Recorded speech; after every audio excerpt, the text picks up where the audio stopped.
मराठा समाजाला आरक्षण देण्यात यावं या मागणीसाठी मनोज जरंगे हे गेल्या 6 दिवसापासून आमरण उपोषण आंदोलन करतायत आणि यामध्ये ते पाण्याचंही ग्रहण करत नाहीत। त्यामुळे त्यांची प्रकृती अत्यंत चिंताजनक बनलेली आहे।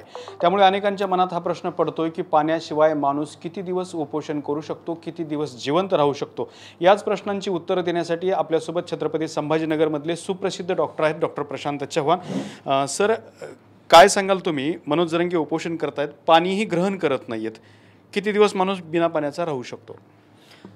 अतिशय गांभीर्यपूर्ण परिस्थिती आहे आणि हा सामाजिक एक मोठा प्रश्न उद्भवला आहे आणि वैद्यकीयदृष्ट्या विदाऊट पाणी म्हणजे पाण्याशी ग्रहण न केल्याशिवाय अन्न आणि फूड म्हणजे आपण अन्न आणि पाणी त्याग करणं असं उपोषणाचा विभागतो।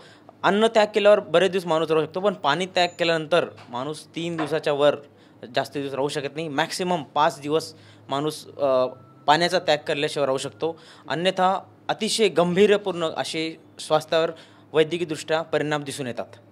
फक्त 5 दिवस माणूस राहू शकतो, तर मनोज जरंगे यांचा पाणी सोडल्याचा आजचा 5वा दिवस आहे। Car garage network great, claim cover great, price wait वाह, प्राइस भी great. Tata AIG car insurance, trusted नाम, फैंटास्टिक नाम। अतिशय गांभीर्यपूर्ण बात आहे। काल मी जो व्हिडिओ त्यांचा बघितला टीव्हीवर, त्यात ते थरथर कापत होते, तर हे पण एक वैद्यकीयदृष्ट्या फार गांभीर्यपूर्ण लक्षण आहे। ट्रेमर्स आम्ही ज्याला म्हणतो, त्यांची बोलण्याची जी स्पष्टता आहे, लय आहे, तो पण अस्पष्ट आहे। त्याच्यामुळं न्यूरोलॉजिकल पण मॅनिफेस्टेशन त्यांना दिसू शकतात। थरथर कापणं, ट्रेमर हे एक शुगर कमी होण्याचं, डिहायड्रेशनचं, पाणी कमी होण्याचं, सोडियम पोटॅशियम इलेक्ट्रोलाइट इम्बॅलन्सचं लक्षण असू शकतं। त्यामुळं अतिशय अर्जंट प्रकारे त्यांना आता वैद्यकीय उपचाराची गरज पडू शकते। पाणी जर 5 दिवसापर्यंत त्यांनी घेतलं नाही, तर त्यांच्या शरीरातल्या कुठल्या कुठल्या अवयवावरती काय काय परिणाम होऊ शकतात? सर्वात महत्त्वाचा अवयव जो असतो किडनी, जो आपण त्याला रिनल फेल्युअर आपण जो म्हणतो, जे पाणी कमी पिल्याने डिहायड्रेशन होतं, शरीरातलं पाण्याची मात्रा कमी होती आणि किडनी आपले रक्त फिल्टर करायचं काम करत असतं। जर त्या फिल्टर करून नेहमी तेच रक्त फिल्टर करून नवीन पाणी शरीरात आलं नाही, तर प्री रिनल म्हणजे डिहायड्रेशनमुळं रिनल फेल्युअर होऊ शकतं आणि एकदा का किडनी खराब झाली किंवा त्याचं किडनी फंक्शन टेस्ट खराब होत सुरू झाली, हे ब्लड टेस्ट केल्यानंतर किंवा त्यांचं युरिन आउटपुट किती आहे, त्यांना सूज शरीरावर येत आहे का, किंवा त्यांची किडनीच्या टेस्टमध्ये आपल्याला हे बघण्यात कळेल की हे त्यांना किडनी फेल्युअरचं सर्वप्रथम ते लक्षण येईल। नंतर दुसरं महत्त्वाचं लक्षण म्हणजे हायपोटेन्शन, म्हणजे ब्लड प्रेशर कमी होतं, शरीरात पाणी कमी गेल्यामुळं त्यांचा हार्टचा गती कमी होऊन जाते, त्यांना शुगर कमी होऊ शकते, पोटॅशियम सोडियमची लेवल फार तीव्रतेने कमी व्हायला लागते आणि सर्वात पहिला ऑर्गन हा किडनी, दुसरा ऑर्गन हा ब्रेन आणि थर्ड ऑर्गन हार्टवर पण त्यांच्या इफेक्ट दिसायला सुरू होऊ शकतात। आता 5वा दिवस आहे। आता या तिन्ही आयटम म्हणजे किडनी आहे, ब्रेन आहे आणि हार्ट आहे, काय परिणाम होऊ शकतात? आज सायंकाळपर्यंत काय परिस्थिती असू शकते? सर्वात पहिले किडनी टेस्ट आपल्याला अर्जंट त्यांची करण्याची गरज आहे। त्यांचं युरिनमध्ये कीटोन्सची लेवल काय आहे, ब्लडमध्ये कीटोन्सची लेवल काय आहे, सोडियम, युरिक ॲसिड, क्रिएटिनिन आणि युरिया याची लेवल त्यांच्या रक्तात काय आहे बघणं गरजेचं आहे। आता अशी कंडिशन आली आहे की त्यांना आपण नुसतं बघून काही सांगू शकत नाही, त्यांना आपल्याला ब्लड चेक करून त्यांची तपासण्या करून पुढच्या स्टेपला जाणं गरजेचं आहे। त्यांना जर कधी पोटॅशियम सोडियमची लेवल फार कमी झाली, डिहायड्रेशन झालं, तर त्यांचा ब्लड प्रेशर खूप कमी होऊ शकतं, हायपोटेन्शन ज्याला आम्ही म्हणतो, आणि अशा हायपोटेन्शनमध्ये मेंदूचा रक्तस्राव हा कमी होतो, तर मग बोलण्यासाठी त्यांना अडथळा येऊ शकतो, त्यांचा विचार करण्याला म्हणजे सगळ्याच गोष्टीला मेंदूशी संबंधित लक्षणामध्ये त्यांना त्रास दिसू शकतो। आणि नंतर मग शेवटची स्टेप आहे ती हार्टवर परिणाम होतो, मग ब्लड प्रेशर कमी होणं, हार्ट रेट कमी होणं, आणि बऱ्याच वेळेस अशा वेळेस दिसून असं आले आहे हिस्ट्रीमध्ये बघितलं आपण, तर आपण त्यांना ट्रीटमेंट जरी दिली तरी त्यांचा चांगला रिस्पॉन्स बॉडीकडून येणार नाही। बॉडी स्वतःच्या एका वेगळ्या मोडमध्ये ॲडॅप्टेशनमध्ये चालली जाते, त्यावेळेस उपचाराचा पण बऱ्याच वेळेस रिस्पॉन्स येत नाही। म्हणजे तुम्हाला असं म्हणायचे की मनोज जरंगे यांच्यावरती जर तातडीने उपचार नाही केले, तर पुन्हा त्यांची बॉडी उपचाराला साथ देणार नाही?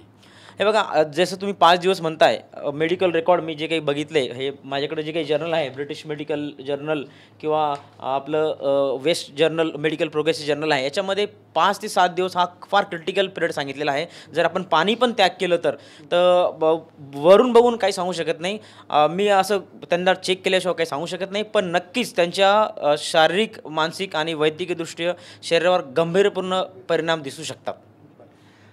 इतिहासामध्ये असे काही उदाहरणं आहेत का की पाणी आणि अन्न दोन्हीही न मिळाल्यानंतर माणूस किती दिवस जगला आणि त्याचे पुढे काय परिणाम झालेत?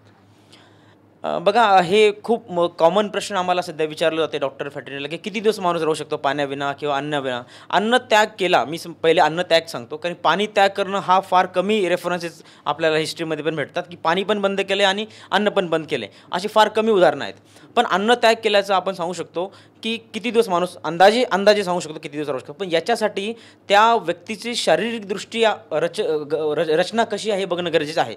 म्हणजे त्याच्या शरीरात फॅट स्टोअर किती आहेत, म्हणजे आपण म्हणतो ना लठ्ठपणा, म्हणजे आपल्याला ढील आलेली असते त्यात फॅट असतं, हे फॅट किती प्रमाणात आहे हे जर कधी चांगलं असेल तर काही महिने म्हणजे 1 महिने 2 महिनेपर्यंत माणूस चांगला राहू शकतो. मी जे काही जर्नल इथून काढले आहेत हे वेस्ट मेड जर्नल आहे मेडिकल प्रोग्रेसचं.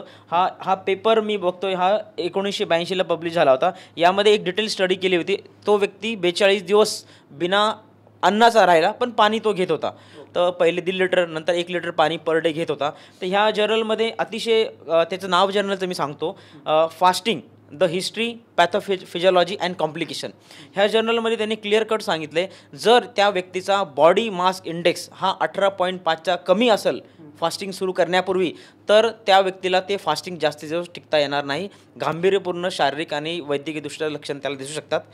आणि जर एखादा व्यक्तीच्या वजनामध्ये समजा त्याचं 100 किलो वजन होतं फास्टिंग सुरू करण्यापूर्वी आणि 10% घट झाली आहे तर अशा वेळेस त्या व्यक्तीला अतिशय मेडिकल सुपरविजनमध्ये डेली 2 ते 3 वेळा चेक करून रक्ताच्या काही लगवेची तपासण्या करून त्याला डेली बघावं लागतं. जर त्याचा वेट लॉस 10%च्या जास्त झाला असला तर.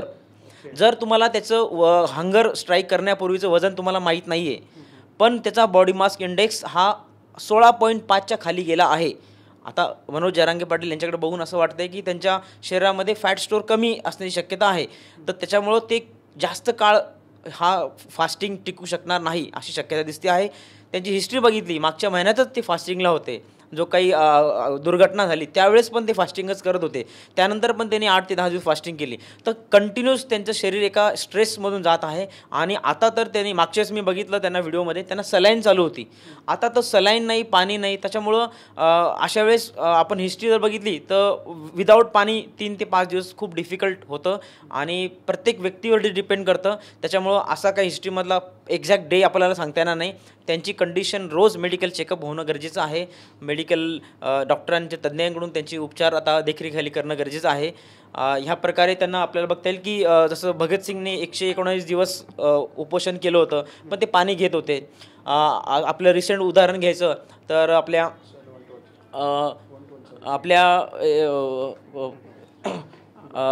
अण्णा हजारे यांनी 8 दिवस उपोषण केलं होतं 2011 साली. 2005 साली राईट टू इन्फॉर्मेशन ॲक्टसाठी त्यांनी 10 दिवस आझाद मैदान उपोषण केलं होतं. पण त्या दोन्ही वेळेस त्यांचं शरीरदृष्टी वेगळी आहे, फॅट स्टोअर त्यांना चांगले दिसत आहेत, त्याच्यामुळे ते सहन करू शकले आणि व्यवस्थित झालं.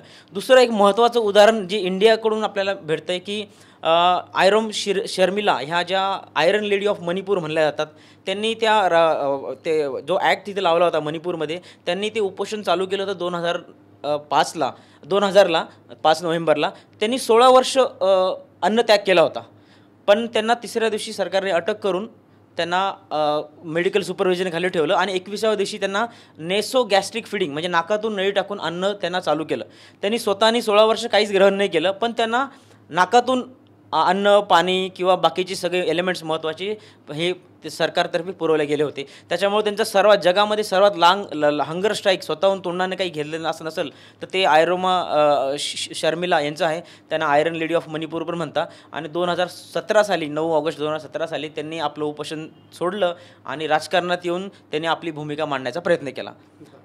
तुम्हाला तर महत्त्वाचा प्रश्न आहे की आजचा 5वा दिवस आहे. तुम्ही म्हणताय पाण्याशिवाय माणूस 3 ते 5 दिवस जगू शकतो. आज 5वा दिवस आहे. तर हा प्रश्न दुर्दैवाने आणि खेदाने विचारावा लागतो की आज जर मनोज जरंगे यांनी वैद्यकीय उपचार घेतले नाहीत आणि पाणी जर नाही घेतलं तर त्यांचा मृत्यू ओढावू शकतो का? आता हा खूप ॲक्च्युली सेन्सिटिव्ह विषय आहे आणि इथून बसून त्याच्यावर वक्तव्य करणं फार चुकीचं ठरेल मला असं वाटतं, कारण की हा लोकांचा एक भावनिक मुद्दा झाला आहे आणि मला तरी सरकार असो किंवा राजकीय पक्ष असो किंवा समाज असो ह्या दृष्टिकोन खूप सेन्सिटिव्ह आहे.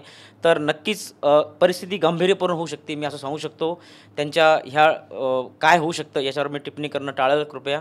आणि पण गंभीरपूर्ण लक्षणं दिसू शकतात आणि जरी ते यदा कदाचित त्याच्यातून लवकर त्यांना न्यूट्रिशनल रिहॅबिलिटेशन भेटलं तर त्यांच्या हे न्यूट्रिशन रिहॅबिलिटेशन करताना पण बरेचसे प्रॉब्लेम उद्भवू शकतात. हे हिस्ट्रीमध्ये झालं आहेत. त्याला न्यूट्रिशनल रिहॅबिलिटेशन सिंड्रोम किंवा न्यूट्रिशन रिफिडिंग सिंड्रोम आम्ही असं म्हणतो. त्यानंतर पण चालू केल्यानंतर पण बॉडी स्ट्रेसमध्ये गेल्यानंतर पण आपण जरी चालू केलं तरी कॉम्प्लिकेशन होऊ शकतात. तर मला असं वाटतं की अर्जंट त्यांना मेडिकल ट्रीटमेंटची गरज सुरू करण्याची गरज आहे. म्हणजे थोडक्यात तातडीने मनोज जरंगे यांना वैद्यकीय उपचार देणं गरजेचं आहे. हो नक्कीच. त्यांचं कालचं जे ट्रेमर्स बोलण्याची पद्धत आणि ते कंप्लीट बेड रिडन आहे. माझ्या ते उभं पण राहू शकत नाही आता. तर याला आम्ही पोस्चरल हायपरटेन्शन असं म्हणतो, ट्रेमर्स म्हणतो, हायपोग्लायसिमिया, हायपोकॅलिमिया, हायपरनॅट्रिमिया आणि हायपोटेन्शनमध्ये हे सगळे लक्षण दिसून येतात. आणि मेडिकल टर्मिनॉलॉजी ज्यांना कळत आहे त्यांना नक्कीच कळेल हे एक सिरियस मेडिकल इंटरव्हेन्शन करण्याची आता वेळ आलेली आहे मला असं वाटतं. एवढंच मी सांगू शकतो. तर हे होते छत्रपती संभाजीनगरमधले तज्ज्ञ डॉक्टर प्रशांत चव्हाण यांनी स्पष्ट केलेलं आहे की माणूस बिना पाण्याचा फक्त 3 ते 5 दिवसच जिवंत राहू शकतो. मनोज जरंगे यांची जी काही सध्या लक्षणं दिसत आहेत ते अत्यंत गंभीर आहेत. मनोज जरंगे यांना तातडीने उपचार केले पाहिजेत. हे सांगताच त्यांनी एक महत्त्वाची बाबसुद्धा निर्देशित केली आहे, ती म्हणजे जर त्यांच्यावरती उपचार करायला वेळ झाला तर त्यांचं शरीर हे उपचाराला साथ देणार नाही. त्यामुळे मनोज जरंगे यांच्या शरीराला प्रचंड मोठा धोका होऊ शकतो, किंबहुना याही पेक्षा परिस्थिती वाईट बनू शकते, असे सुद्धा संकेत डॉक्टर प्रशांत चव्हाण यांनी दिलेत. कॅमेरामन अमित आडेसोबत दत्ता कानवटे, TV9 मराठी, छत्रपती संभाजीनगर.